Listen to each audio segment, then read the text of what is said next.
Cole leaned closer, eyes narrowing, and that faint metallic rattle grew clearer, a sound buried underneath the powerful hum of the luxury engine. The suited man's smile faded. He stepped back out into the rain, leaving the door open behind him, droplets freckling the leather seats. "What is that?" he demanded. Cole didn't answer immediately. He crouched, listening harder, fingertips resting on the fender, as if the car itself were whispering some secret only he could translate. His brow furrowed in quiet concern. "It's not the coil," he said slowly. "There's something else happening." The suited man's phone buzzed again. He ignored it this time, eyes locked on the mechanic. Cole slid beneath the vehicle, flashlight clamped in his teeth. The rainwater dripping from the undercarriage splattered into his hair and onto his cheeks, leaving trails through the grime. He wiggled deeper, boots scraping on cement. A long beat passed. The man's impatience softened into something else. Curiosity? Worry? Cole finally reemerged, dragging himself upright. His shirt clung to his back, soaked through from puddles on the floor. "You've got a fuel line clamp that's about to pop clean off," he said. Was hanging on by a thread. The man blinked. "Explain that as someone who's not whatever you are." Cole tapped the chassis with gentle knuckles. "Think of it like a gate holding back a river. If it breaks, all that pressure floods where it shouldn't. Best case, you're stuck on the highway in the middle of nowhere. Worst case." He hesitated. The suited man inhaled sharply. "Fire." Cole nodded.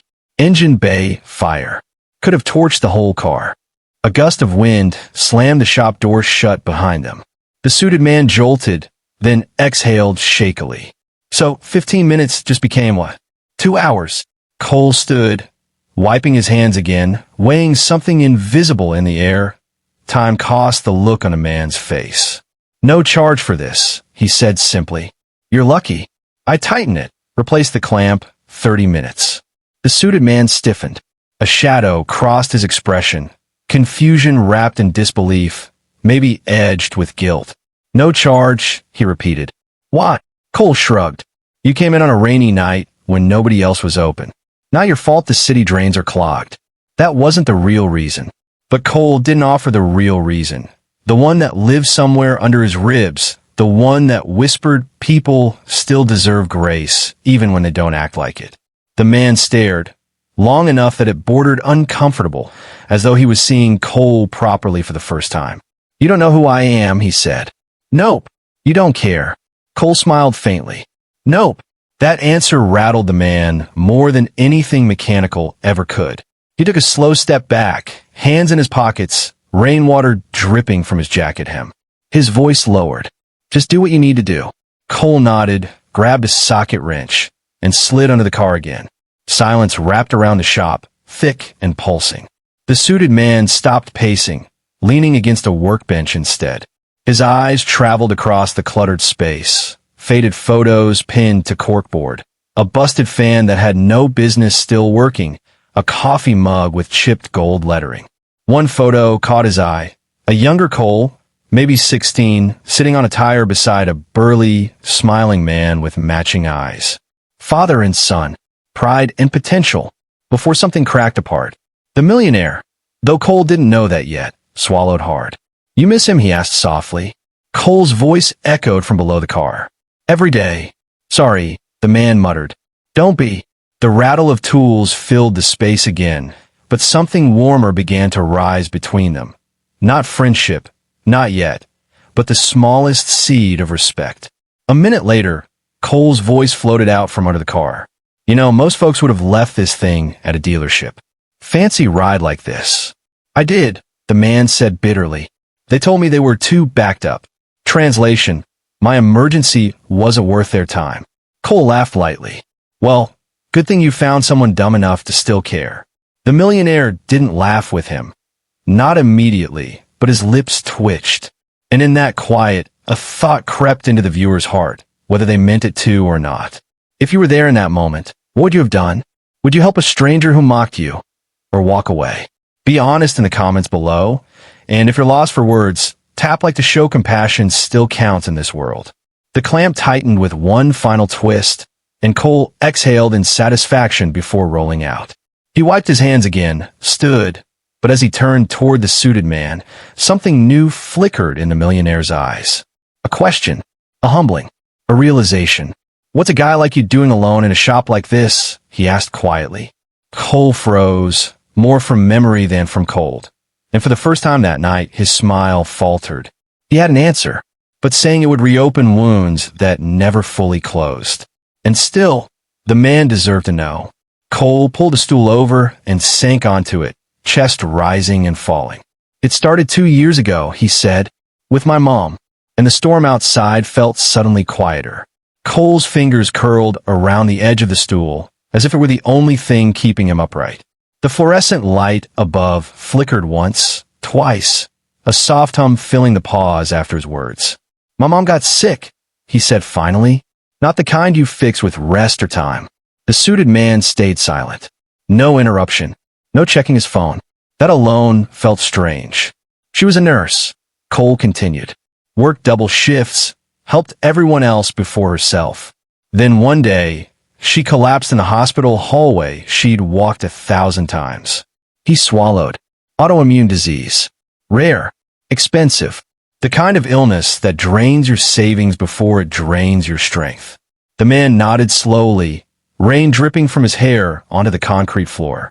His voice, when it came, was softer. "Insurance?" Cole let out a humorless breath. "Covered just enough to keep us hopeful. Not enough to keep us afloat." He gestured around the shop. "This place used to be my dad's dream. I was supposed to sell it, go back to school. Engineering. Build things that lasted." "What happened?" the man asked. Cole looked at the photo on the wall again, his father's grin frozen in better days. "Dad passed a year before Mom got sick. Heart attack. No warning." The words landed heavy. The suited man shifted his weight, jaw tightening. "So when Mom needed help, I stayed. Worked nights, weekends. Fixed cars, borrowed money, sold what I could. Turns out hope doesn't pay hospital bills." Silence stretched again, but this one felt respectful, almost sacred. The man cleared his throat. "You ever regret it?" Cole answered without hesitation. "Not once." Something cracked in the man's expression, a thin line in the armor he wore so well. "She's still alive?" he asked. Cole nodded. "Yeah, barely. Dialysis twice a week. I drive her myself. Cheaper that way." The man looked down at the luxury car behind him, suddenly obscene in its shine. "You're good," he said quietly. "Better than good." Cole shrugged. "Good doesn't mean successful." "No," the man said. "But it should." He paced once, then stopped, rubbing his temple. "You could have charged me. A lot. I know. Why didn't you?" Cole met his gaze. For the first time, there was no deflection. No half-smile. "Because someone once fixed my mom's car for free when we were stranded on the highway," he said. "Didn't know us. Didn't know us anything. Just help." He exhaled. "Figured I was just returning the favor." The man closed his eyes briefly. When he opened them, they were glassy. "Funny how those moments stick," he murmured. "And maybe you felt it too. That quiet ache beneath the story. Have you ever had someone help you when no one else would? If yes, write yes in the comments, and maybe their name, if you remember it. Gratitude has a strange way of traveling farther than we expect." The rain outside eased into a gentle drizzle. Somewhere down the street, a siren wailed and faded. The man straightened his jacket, suddenly unsure of how he should stand, who he was supposed to be in this space. "You still haven't asked who I am," he said. Cole tilted his head. "You're someone with a broken fuel clamp who needed help." The man huffed out a breath that almost sounded like a laugh. "Michael," he said, extending his hand. "Michael Harrington." Cole shook it, firm, honest. "Cole." Michael glanced around once more. "You ever think about expanding this place?" Cole frowned. "Every day. Can't afford it." Hypothetically, Michael pressed. "If someone invested..." Cole raised a hand gently. "I'm not interested in charity." Michael studied him. "What about opportunity?" The question lingered between them like unfinished business. Cole stood, moving toward the car again, checking the hood one last time. "She's good now. You could drive her hard. Just don't plow through half a lake." Michael nodded absently. His eyes stayed on Cole. "I laughed when you said 15 minutes, he admitted. "Thought you were just another guy making promises." Cole smiled faintly. "Most people do. And I was wrong. That admission came harder than Michael expected. He was used to being right, to buying solutions, commanding rooms, dismissing people in coveralls without a second thought. He reached into his wallet, pulled out a thick stack of bills, and held it out. Cole didn't take it.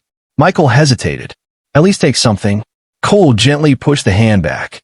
Pay me what's fair. Nothing more. Michael stared at the money, then at Cole, and something shifted decisively behind his eyes. He folded the bills, put them away. You know, he said slowly, there's a dinner I was supposed to attend tonight. Investors, politicians, people who never get their hands dirty. Cole waited. I think, Michael continued, I'd rather be late. He stepped closer, lowering his voice. Would you be willing to show me something? Cole blinked. Like what? Michael looked around the shop, then back at Cole. How a man like you survives. Cole didn't answer right away, because survival wasn't something he'd mastered yet, and the truth behind that would change everything that came next. Cole watched Michael carefully, as if weighing the cost of honesty. Survival wasn't a word he liked. It implied desperation, and desperation was something he lived with quietly, the way some people lived with chronic pain, managed, never cured. I don't know if I survive, Cole said at last. I just don't quit. Michael nodded, absorbing that. Show me anyway. Cole hesitated, then motioned toward the back door. Come on. They stepped outside into the narrow alley behind the shop. The rain had thinned to mist, clinging to the air and softening the city's sharp edges. A flickering street lamp cast long shadows over cracked asphalt and overflowing dumpsters. This is where I take my breaks, Cole said, gesturing vaguely. When a noise inside gets too loud. Michael followed his gaze. Beyond the alley, a low brick building loomed. An old clinic, its windows glowing dimly. That's where my mom goes, Cole added. Dialysis nights. I walk her back and forth when she's strong enough. Michael's chest tightened. You walk from here? 6 blocks, Cole replied. Sometimes longer if she needs to rest. Michael looked down at his polished shoes, already splashed with grime. 6 blocks had never felt far to him. Now it felt enormous. How old is she, he asked. 58, Cole said. But the illness aged her fast. They stood there a moment, listening to the city breathe, distant traffic, a barking dog, the hum of electricity overhead. You ever feel angry? Michael asked. At the world. Cole's jaw tightened. All the time. But anger burns fuel I can't afford to waste. Michael let that sink in. They went back inside. Cole poured 2 cups of coffee from a batter machine, black, bitter. Michael took a sip and winced. Terrible, he said. Cole smiled. Keeps you awake. Michael glanced at his watch. He was officially late now, and didn't care. Come with me tomorrow, he said suddenly. Cole stiffened. Where? To the clinic. With your mom. Cole shook his head. I don't mix work and...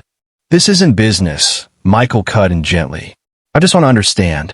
Cole studied his face, searching for pity, arrogance, some hidden agenda. He found none. Just a man stripped of certainty. Fine, Cole said finally.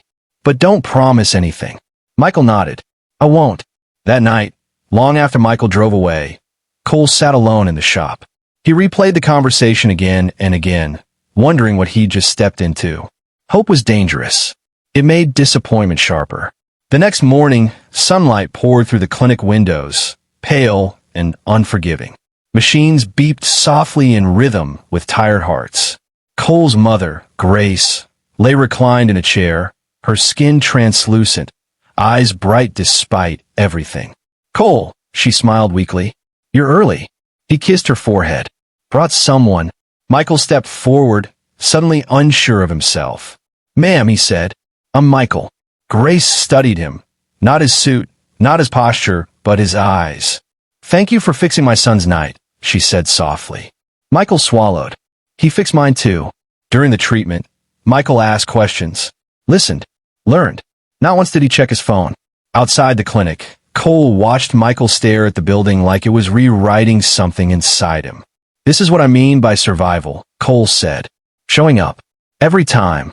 Michael nodded slowly. You know, most people I work with never see this side of the city. Then they're missing the point, Cole replied. Michael exhaled. I want to help. Cole turned to him. Careful. I don't mean money. Michael said quickly. Not just that. I mean, I want to do something that matters. Cole crossed his arms, skeptical but listening. And right here, in this pause, in this fragile space between intention and action, something stirred in the viewer too. Now it's your turn. Share one small good thing you've done for someone recently, even if no one noticed. Write it below. Your story might remind someone scrolling tonight that humanity still breathes. Michael looked at Cole. Come to my office, he said. Just once. See what I see. Cole hesitated, then nodded. Once. They didn't know it yet, but that single agreement was the hinge on which both their lives would turn. Because the world Michael was about to show Cole was built on truths that would shatter him, and secrets that would demand a reckoning. Michael's office sat high above the city, glass walls cutting the sky into sharp, confident angles. From the elevator, Cole could already feel the difference. The quiet hum of wealth, the kind that erased inconvenience before it ever formed. Polished floors, smiling receptionists, a scent that wasn't oil or metal but money. You okay? Michael asked as they walked. Cole nodded, though his shoulders stayed tense. Feels like I walked into the wrong movie. Michael smiled faintly. Give a minute. Inside the conference room, sunlight spilled across a long table. Screens glowed on the walls, frozen charts and projections waiting like evidence.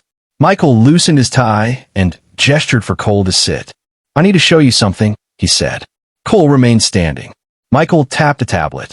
The screen came alive with blueprints, familiar lines, unmistakable shapes. Cole's breath caught. That's an ignition system, he said. Modified, but safer, Michael finished. More efficient, less prone to flooding. Cole stared, heart thudding. I designed something like this years ago. Michael met his eyes. I know. The room seemed to tilt. What do you mean, you know? Cole asked slowly. Michael swiped again. A patent application appeared, filed 3 years ago. The name listed wasn't Cole's. It was Harrington Automotive Innovations. Cole's chest tightened. That's my work. Michael didn't deny it. It came through a third party. An engineering firm bought the concept after your dad passed. They sold it to us. Cole's fist clenched. Without my permission. You were never listed as the owner, Michael said quietly. Legally, it wasn't theft. The word legally hit harder than any insult. Cole turned away, staring out at the city far below. Cars crawled through streets like ants, engines humming, systems working flawlessly. My dad helped me build that prototype, Cole said, voice low. In this very shop. Nights. Weekends. Michael swallowed. Your design saved millions in recalls. Prevented accidents. It's in thousands of vehicles now. Cole laughed, sharp, broken. So, while I'm patching clamps at midnight, my idea is making you richer. Yes, Michael said, and that's why I couldn't ignore you. Cole spun around. You laughed at me. Michael nodded. And I'll regret that for the rest of my life. Silence crashed between them. You could have told me sooner, Cole said. I didn't know it was yours, Michael replied. Not until I heard how you diagnosed that car. The way you listen, not just look. It clicked. Cole dragged a hand down his face. So what is this? Guilt. No, Michael said firmly. This is responsibility. He slid a folder across the table. Insider contracts. Names. Numbers that made Cole dizzy. Equity, Michael said. Retroactive compensation. And a position, if you want it. Cole stared. Why? Because the world doesn't need another executive, Michael said. It needs people who actually care if something breaks. Cole's throat tightened. He thought of his mother's treatments, of a shop barely surviving, of a year's lost. And if I say no, he asked. Michael nodded. Then I'll still fix what I can. Because it's the right thing. Cole sank into the chair, hands trembling. The reveal settled heavy. Not just the betrayal, but the strange relief that his father's work hadn't vanished into nothing. And maybe you felt that moment too. If that revelation hit your heart, leave a red heart below. Some truths hurt because they mattered more than we knew. Cole closed the folder slowly. I need time. Take all you need, Michael said. They left the building together in silence. Outside, the city felt different, louder, sharper, alive with possibility and pain. That night, Cole sat beside his mother's bed, watching her sleep. He told her everything. She listened, eyes shining. Your father would be proud, she whispered. But don't let money decide who you become. Cole nodded. I won't. What he didn't know yet was that the hardest choice still waited ahead. Because fixing the past was one thing. Forgiving it was another. And that test would come sooner than he expected. The shop felt smaller after the office. The walls hadn't changed, but Cole had. Every creak of the floorboards, every oil stain on the concrete, now carried a different weight. Not shame, not pride, but choice. Michael kept his distance for a few days. No calls, no pressure, just a folder sitting on Cole's workbench like a quiet dare. Cole tried to ignore it. He focused on engines, on the rhythm of fixing what was broken. But his hands trembled more than usual. His mind replayed his father's voice, do the right thing, even when it costs you. On the fourth night, Michael showed up again. No suit this time, just a jacket, jeans, rain-soaked like before. I'm not here to rush you, he said. I just need to say something. Cole didn't look up. Go ahead. Michael exhaled. The firm that sold us your design, they buried dozens of independent creators like you. I was part of that system. I didn't ask enough questions. Cole's jaw tightened. I can't undo that, Michael continued. But I can face it. Cole finally met his eyes. Why now? Because you didn't take the money when you could have, Michael said. Because you fixed my car when I laughed at you. And because I realized something terrifying. What? If roles were reversed, Michael said quietly. I don't know if I'd have been as kind. The admission hung heavy. Cole leaned back against the workbench. You want forgiveness? Michael nodded once. Not comfort, not approval, just a chance to make things right.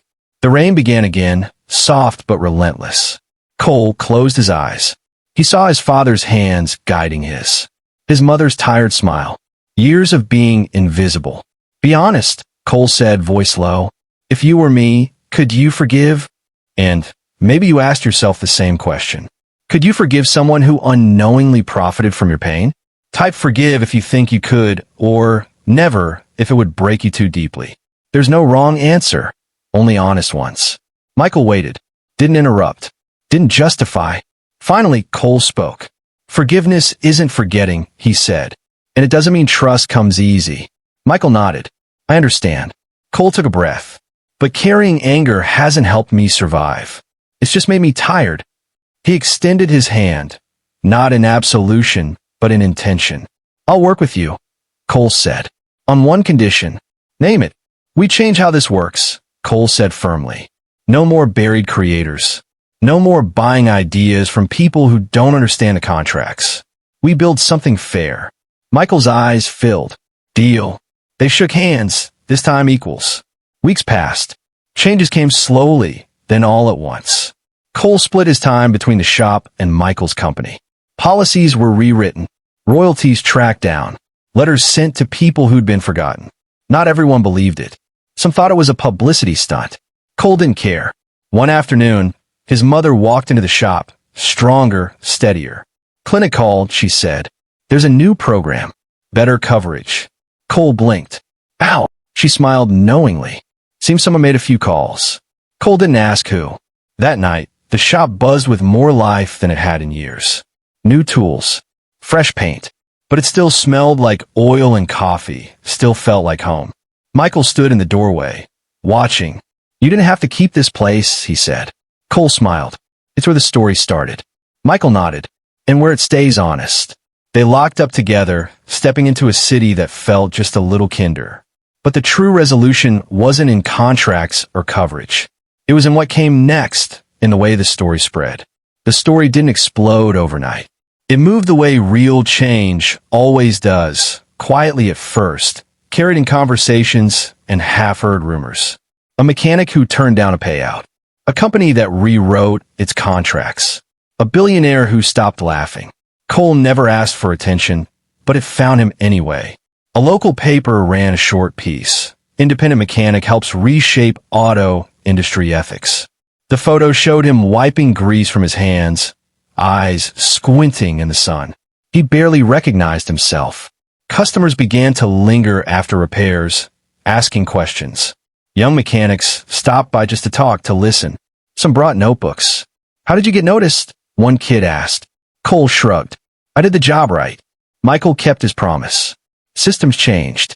Oversight committees formed. Small creators were credited, paid. Lawsuits settled quietly. Careers restarted.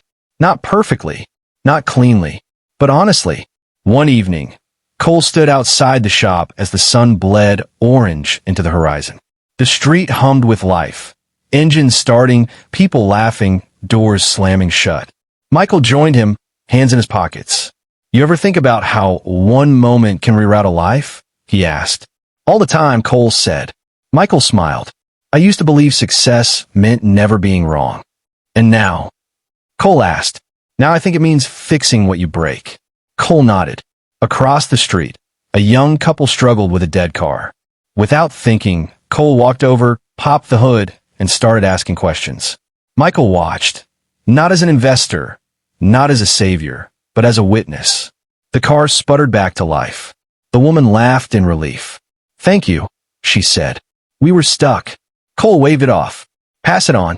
As he walked back, something warm settled in his chest. Not pride, not relief, but faith. And maybe you felt it too. If you believe kindness still wins, even quietly, comment amen. Let's fill this space with hope. Someone scrolling right now might need to see it. Later that night, Cole sat with his mother on the shop's worn couch. She sipped tea, eyes bright. You look lighter, she said. I feel lighter. She smiled. Your father would have liked Michael. Cole laughed softly. He would have tested him first. They sat in comfortable silence. Outside, the neon open sign flickered, steady now, no longer threatening to die out. Michael left soon after, heading back into a world he now saw differently. Cole stayed behind, locking up, turning off lights. He paused before the photo of his father, fingers brushing the frame. We're okay, he whispered, and for the first time in a long while it felt true. But every story needs its final note, the reason it was told at all. That moment came not in a boardroom or a shop, but in a single choice made quietly that reminded everyone why this mattered. The call came just after midnight. Cole was half asleep on the couch in the back of the shop, the hum of the old refrigerator filling the dark, when his phone buzzed against his chest. For a split second, panic shot through him. The clinic always called late. Cole, a nurse said gently, your mom's awake. She's asking for you. He was on his feet instantly, keys in hand, heart pounding as he drove through nearly empty streets. The city looked different at night, softer, stripped of noise and expectation. Grace lay propped up when he arrived, eyes clearer than they'd been in months. The machine still beeped, still whispered reminders of fragility, but something had shifted. I wanted to tell you myself, she said, voice thin but steady. The transplant list moved. Cole froze. Move how? They found a match, she said, smiling through tears. Not tomorrow. Not soon. But soon enough. Cole sat down hard, hands covering his face. He didn't cry loudly, just quietly, shoulders shaking, breath breaking. Grace reached for his hand. You did this, she whispered. No, Cole said, shaking his head. I just kept going. That's how miracles usually start, she said. Word spread through the shop the next day. Customers brought coffee. One man hugged Cole without asking. Another slipped an envelope onto the counter. A thank you note, no return address. Michael stopped by that evening, face pale with relief when he heard. I didn't pull strings, he said quickly. I swear. Cole believed him. Sometimes, Michael added, doing the right thing just clears the way. They stood together, watching traffic pass. Engines humming. Lives in motion. A week later, a letter arrived from a young engineer in another state. He'd seen the policy changes, the credited names, the payments. I almost quit, the letter read. You reminded me why I started. Cole folded it carefully and pinned it to the corkboard beside his father's photo. The shop became something else, not just a place that fixed cars, but a place people talked, shared, asked for advice, found footing. One rainy evening, the same kind of rain as the night it all began, a nervous young woman walked in with a stalling engine and fear in her eyes. I don't have much, she said quietly, but I really need help. Cole smiled, grabbing a rag. Let's take a look. 15 minutes tops. Outside, the rain tapped the roof, steady, patient. And somewhere between tightening bolts and listening closely, Cole understood the shape of the story. Not about a millionaire, not about a mechanic, but about what happens when someone chooses not to laugh, and someone else chooses not to quit. The night settled gently over the city. One last thing remained to be said. The rain stopped just before dawn. Cole stepped outside the shop, pulling the door shut behind him with a soft click.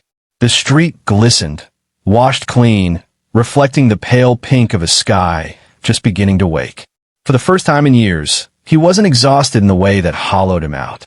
He was tired, yes, but full. Inside, the young woman's car sat quietly, engine warm, fixed. She had cried when it turned over, hands pressed to her mouth like she couldn't believe something good had happened without asking for more in return.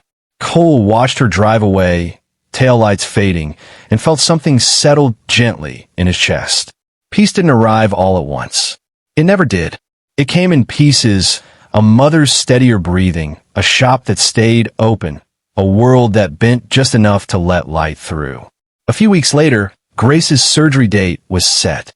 Cole sat beside her bed the night before, holding her hand away she had held his when he was a boy afraid of thunder. "You don't have to be strong tomorrow," she said softly. "Just be here." He nodded. "I learned that from you." Michael waited in the hallway the next morning, not pacing, not talking, just present. When the doctor finally emerged with a tired smile and a single nod, Cole felt his knees nearly give out. It worked. Recovery was slow. Healing always was. But every small step forward felt like borrowed time given back. Months passed. Cole never closed the shop. He expanded it gently, mentored 2 apprentices, turned down offers that didn't feel right, accepted the ones that did. Michael changed too. Not loudly, not publicly. He listened more, spoke less, built differently. One afternoon, as sunlight poured through the garage doors, Michael leaned against the toolbox and asked, "Do you ever wonder what would have happened if I'd never broken down that night?" Cole smiled, tightening a bolt. "I think about it sometimes. And I think the world would have kept moving," Cole said, just a little colder. Michael nodded. The photo of Cole's father still hung on the wall. Beside it now were others, thank you notes, drawings from kids, a newspaper clipping yellowing at the edges.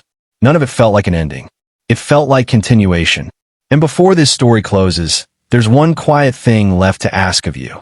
If this story moved you, don't scroll past quietly. Tap like, not for me, but for the soul who carried pain and still chose kindness. One small click can be your way of saying, "I felt this." You weren't alone.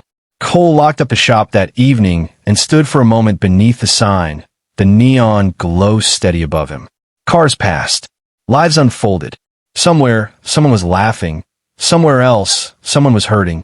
He couldn't fix everything, but he could fix what was in front of him. And sometimes that was enough. Because kindness doesn't announce itself. It doesn't demand applause. It just shows up, quietly, and changes everything it touches. And maybe, just maybe, it changed something in you too.